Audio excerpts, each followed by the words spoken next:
शिवसेना उद्धव बाळासाहेब ठाकरे गटाच्या वतीनं राधानगरी तालुक्यातील सरवडे या 10 गावांमध्ये शेतकरी कर्जमुक्ती दिंडीचे आयोजन करण्यात आलं होतं। या दिंडीमध्ये वारकऱ्यांसह शेतकऱ्यांनी मोठ्या संख्येने सहभाग घेतला।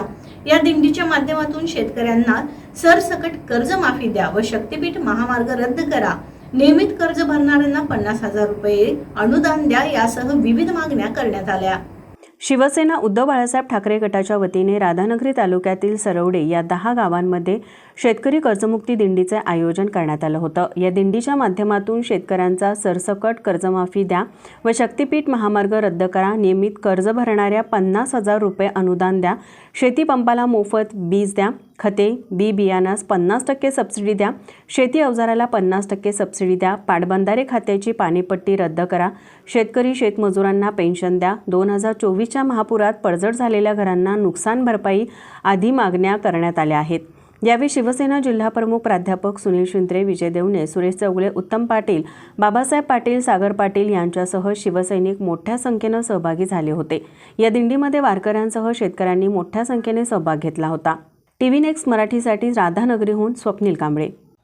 शासनाने विधानसभेच्या वचननाम्यात जाहीर केल्याप्रमाणे 1 वर्ष पूर्ण होत आलं तरीही शेतकऱ्यांना सरसकट कर्जमाफी दिलेली नाही आणि 50,000 रुपये अनुदान दिलेलं नाही आहे। म्हणून या दिंडीचं नियोजन केले, पण हे सरकार भांडवलदाराचं, अदानी आणि अंबानीचं सरकार आहे, महायुतीचं सरकार नाही आहे। या सरकार भांडवलदाराच्या बरोबर जाणार आहे। मुंबईमध्ये धारावीची झोपडपट्टी पाडणारे हे सरकार आहे।